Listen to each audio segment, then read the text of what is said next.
From the Black and Missing Foundation, we would like to welcome to the show Natalie Wilson joins the conversation today.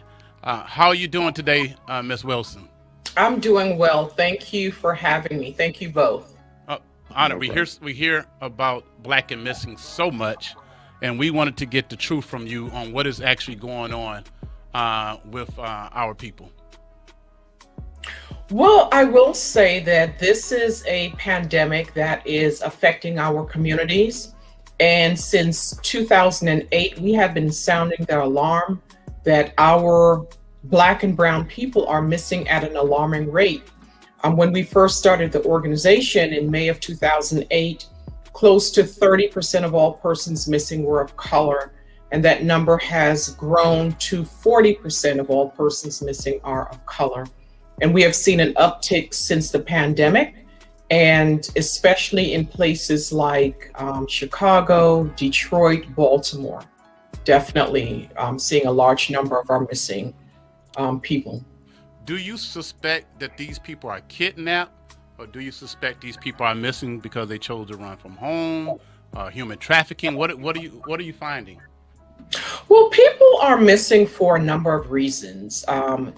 Domestic violence, mental health issues. We do know that sex trafficking is a huge issue in our communities, and that is something that we have to deal with. We don't classify people who leave voluntarily as runaways because we don't know what they're running away from and ultimately what they're running to. We know that especially children, when they're reported missing or they leave home voluntarily, within 24 to 48 hours, they can be victims of sex trafficking. Wow. So what number are we at right now? We hear these numbers all the time of Black and missing. What is the number right now? Well, according to the FBI stats, there are more than 200,000 persons of color reported each year. And that's the key here, reported missing, because there are so many more who I'm sure are not, especially in the Hispanic community when there are some concerns about being deported. Okay. So these people fall under the radar because they don't want to go to the police. They feel like they're going to get deported. Exactly. So, we just have to be mindful that, there's so many, and within our communities, there's a sense of distrust with the minority community and law enforcement. So oftentimes they don't speak up or they don't report their loved one missing. So again, the key is over 200,000 reported missing, but we believe that the numbers are much higher. Man. So what do your agency do? Well, our nonprofit organization, what we do are a number of things. So we're an intake. Someone is reported missing. We ensure that a police report is on file. If it isn't, we help the families, work with law enforcement to file that police report. And then we utilize our media partnerships. We utilize social media to bring awareness to this missing individual.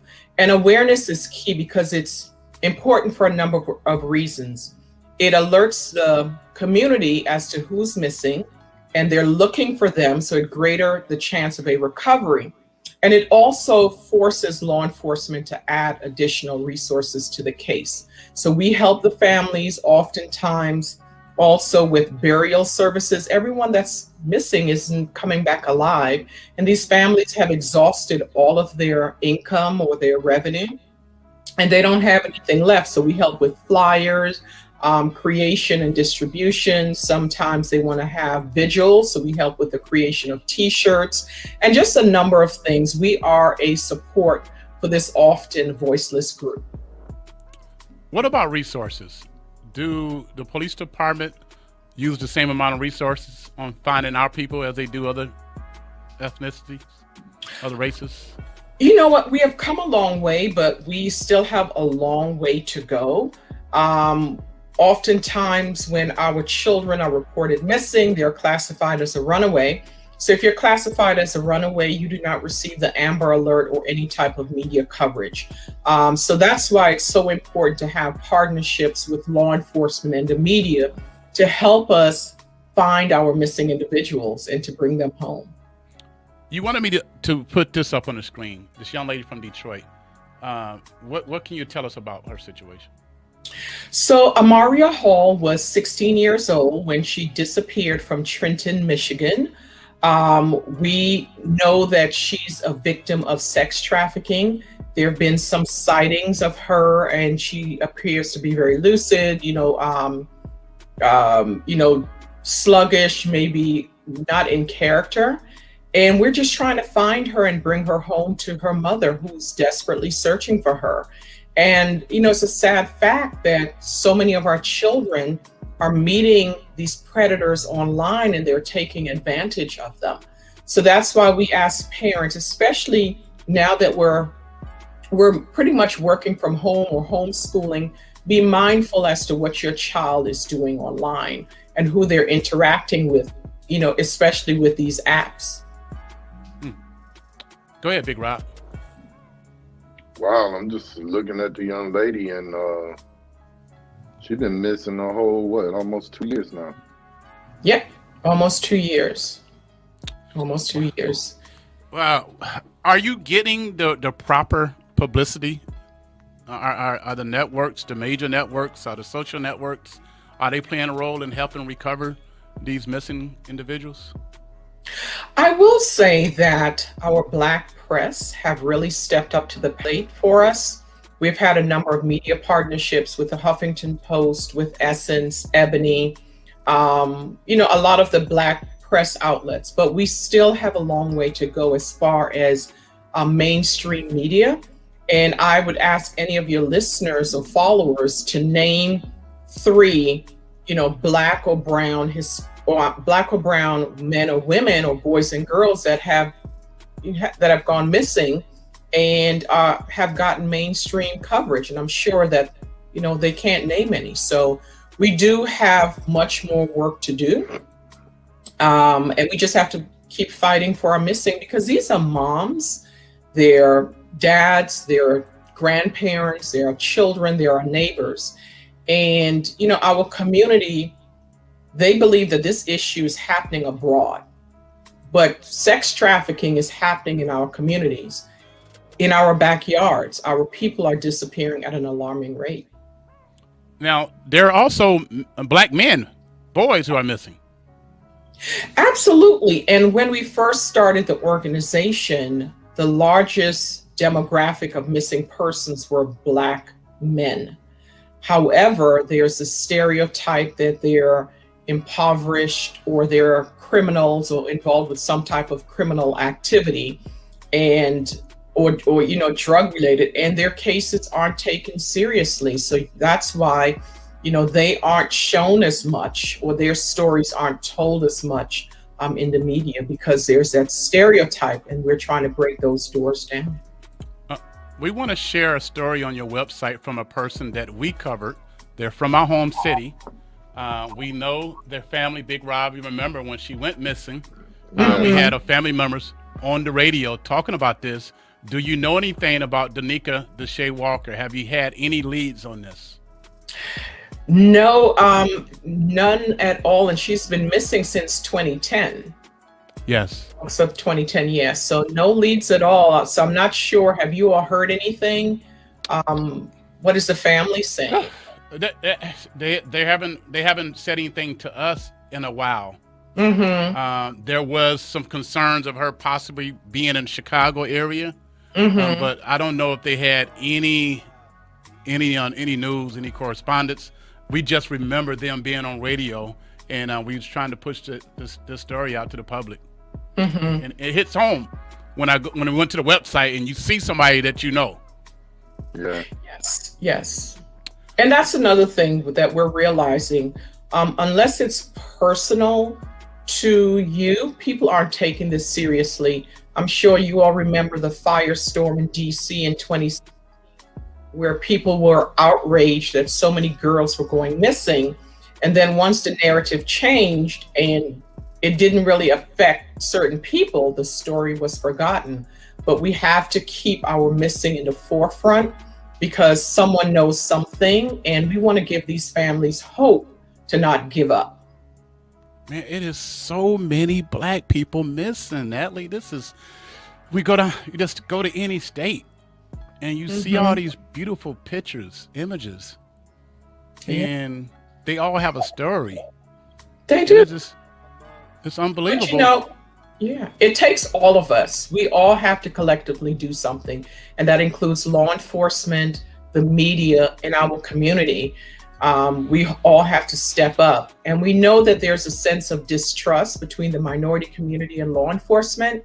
But if any of your listeners have information about a missing person, we have an anonymous. If they can reach out to us and let us know, we can, help bring that missing individual home.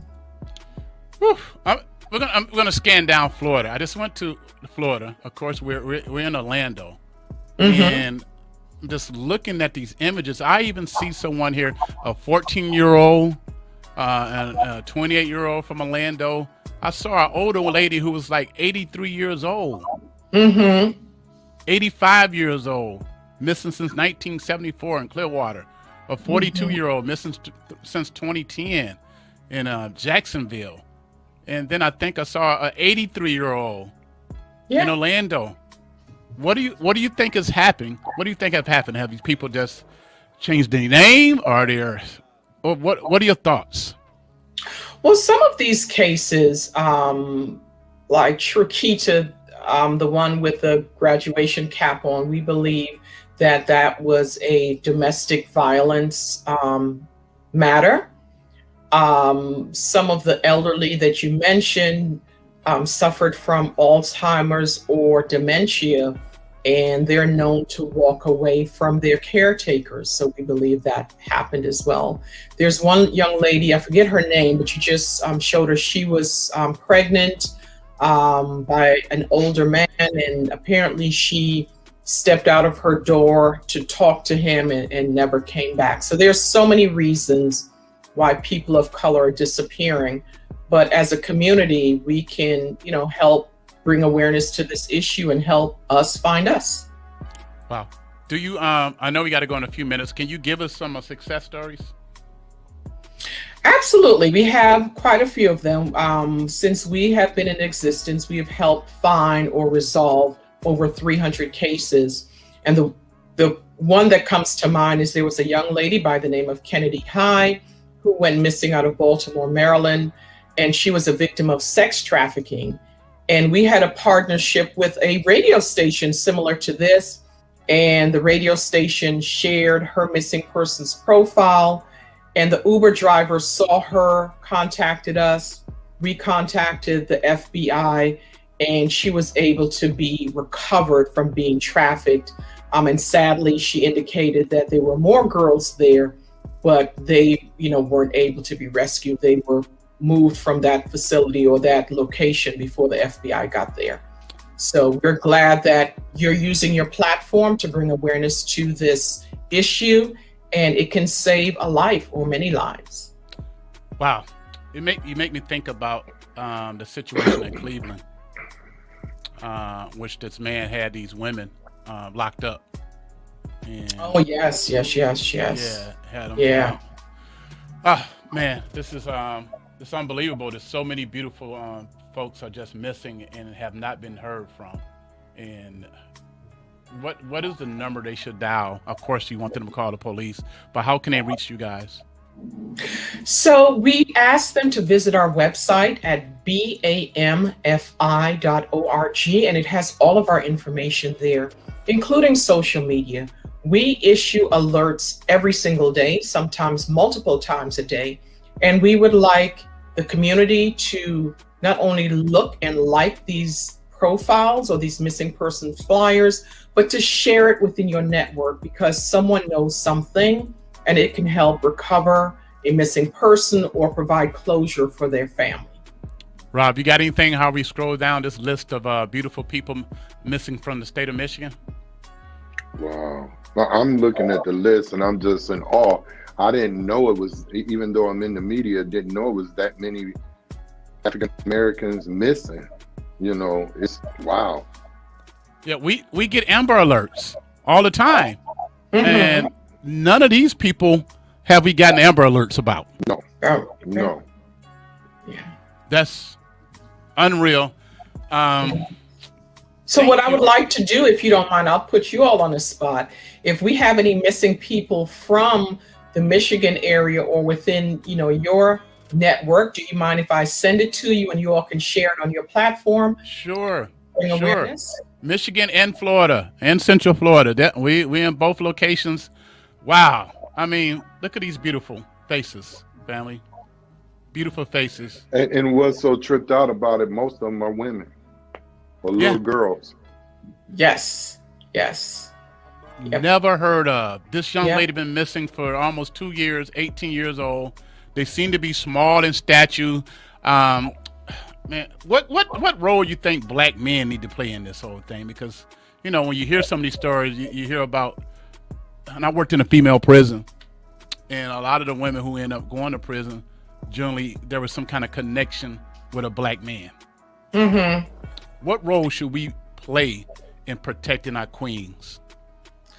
Well, I think that, respect, and just, when I think about the media with sex trafficking, where they don't normally show these cases, are they protecting, or who are they protecting? Is it the men that are buying these, children or women, or are they protecting the institution of sex trafficking, which is a multi-billion-dollar industry?